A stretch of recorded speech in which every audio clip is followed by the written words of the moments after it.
آج ہم بات کریں گے سورۃ شعراء کے بارے میں. سورۃ شعراء جو ہے یہ مکی صورت ہے اور 227 اس کی آیات ہیں. اور مکی صورت ہونے کا مطلب یہ ہے کہ ہجرت مدینہ سے پہلے نازل ہوئی ہے، کیونکہ جو صورتیں اور آیات ہجرت مدینہ سے پہلے نازل ہوئیں ان کو مکی کہتے ہیں، اور جو ہجرت مدینہ کے بعد نازل ہوئیں وہ مدنی کہلاتی ہیں. اور جو مکی صورتیں ان میں عام طور پر عقائد پر گفتگو ہوتی ہے، عقیدہ جو توحید ہے، عقیدہ رسالت ہے، عقیدہ بعد ہے، عقائد پر عام طور پر گفتگو ہوتی ہے. تو سورۃ شعراء میں بھی اسی طرح کے مضامین موجود ہیں. اب سورۃ شعراء میں مبلغ اعظم کا ذکر ہے. اچھا، سبحان اللہ. مبلغ اعظم کا ذکر ہے کہ نبی پاک صلی اللہ علیہ وسلم مراد ہیں اس سے، اور وہ مبلغ اعظم ہیں. ان کی تبلیغ دین کی دعوت کی تڑپ کا عالم یہ ہے کہ اللہ تبارک و تعالیٰ کو آپ کو روکنا پڑا کہ فرمایا کہ اللہ کا باقی نفس کا اللہ یکون مومنین. کہا کہ کیا ہو گیا کہ آپ اپنی جان کو ہلاک کر لیں گے اس غم اور صدمے میں کہ یہ لوگ ایمان نہیں لاتے. تو گویا کہ اس تبلیغ کا ایسا درد جو ہے وہ کائنات انسانی نے دیکھا نہیں ہے کہ بس وہ یہ چاہتے ہیں کہ جنت میں جانے والے یہ لوگ بن جائیں اور جہنم کے اور اللہ کا آگ سے بچ جائیں. اسی تڑپ میں آپ دعوت تبلیغ کر رہے ہیں.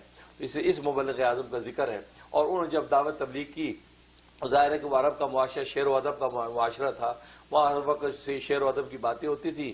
جب قرآن کریم پیش کیا تو انہوں نے یہ سمجھا کہ یہ بھی کوئی شعر و شاعری ہے.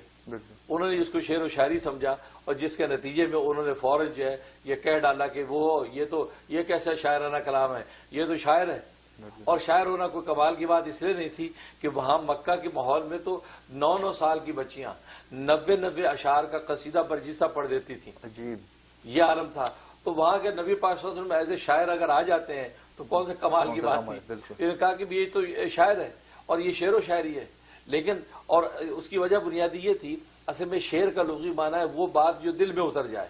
اچھا، شعر کا معنی ہوتا ہے وہ بات جو دل میں اتر جائے. تو قرآن جب انہوں نے سنا تو وہ دل میں اترا. جیسے دل میں اترا انہوں نے کہا یہ بھی شعر ہے. حالانکہ دل میں اترنے سے یہ مطلب نہیں کہ وہ شعر ہو سکے کوئی اور ایسی حقیقت ہو جو تمہیں سنائی جا رہی ہو.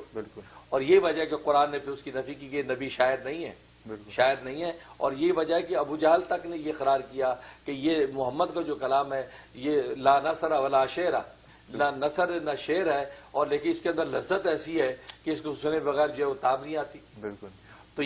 تو یہ مضامین اس کے اندر ذکر کیے اور نفی کی کہ یہ شعر و شاعری نہیں اور نبی شاعر نہیں ہے، بلکہ نبی جو حقیقت لائے یہ حقیقت کا مضمون ہے، اور نہ یہ شعر و شاعری ہے نہ نثر ہے. اور ایسا عجیب و غریب کلام ہے. اور واقعی اہل فن پہچان گئے تھے کہ یہ قرآن کریم واقعی اللہ کا کلام ہے، یہ کسی انسان کے بس کی بات نہیں ہے. کیونکہ اگر شعر و شاعری ہوتی تو ہم اس سے اچھا شعر بنا سکتے ہیں، نثر ہوتا تو ہم بڑے بڑے ادیب ہیں ہم نثر بنا لیتے.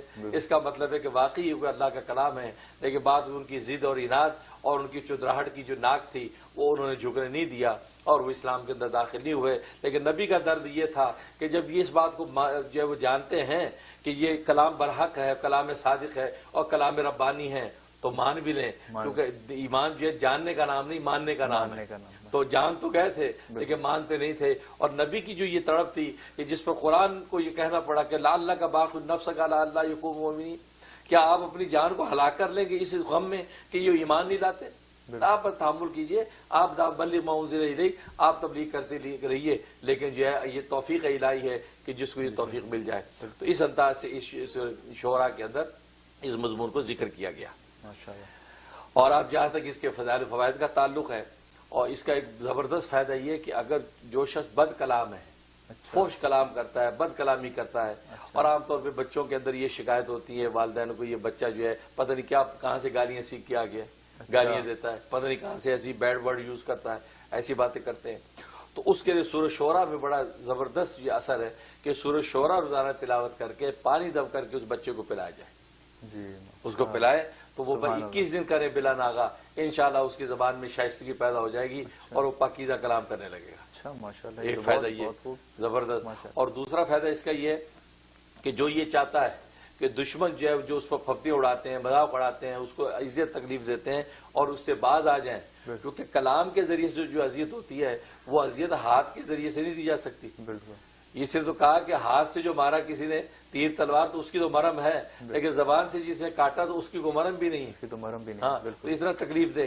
اور ایسے اگر دشمن ہیں کہ جو اس طرح کی باتیں کر کے دل آزاری کرتے ہیں تو فرمایا سورہ شعراء روزانہ پڑھ کے ان دشمنوں کا تصور کریں کہ اگر دعا کر لیں تو اللہ تبارک و تعالیٰ ان کو یا تو کلام خیر کرنے کی توفیق دے دیں گے، ورنہ ان کا منہ جو بند ہو جائے گا، مطلب وہ آپ کا خیال ہی چھوڑ دیں گے، وہ اپنی مصیبتوں میں پڑ جائیں گے اور آپ ان کے عزیز سے محفوظ ہو جائیں گے۔ سبحان اللہ۔ حضرت یہ تو آج کل آپ کو پتا ہے کہ اسکول میں کالجز میں ایک بیماری ہے بلی کرنے کی، بولی، ہاں، تو میرا خیال ہے کہ یہ بلی کرنے والے جو اسٹوڈنٹس بلی اپنے آپ کو محسوس کرتے ہیں کہ ہمیں بلی کیا جا رہا ہے، بالکل، تو ان کو یہ پڑھیں، خود پڑھیں یا ان کے والدین پڑھ دیں؟ والدین ایز اے وکالت، آپ کو تو وکالت تو توکیل تو جائز ہے، بالکل، تو بطور وکیل جو ہے والدین پڑھیں، پڑھ کے بچوں کو پانی پلا دیں، ان کے دم کر دیں، ان کے دعا کر لیں، تو یہ بہت اچھا آپ نے کہا کہ یہ وہ بولی کرنے سے بچ جائیں گے۔ بلی ہوتے ہیں بچے، اور بچے واقعی وہ کرٹیسزم تھوڑا سا کر دیں، بچے ڈپریس ہو جاتے ہیں، اور باقی یہ بولی کے چکر میں بہت ڈپریشن میں چلے جاتے ہیں بچے، ڈپریشن میں چلے تو سورہ شعراء زبردست ہے کہ وہ اس قسم کے جو ہے معاملات سے محفوظ رہیں گے۔ بالکل۔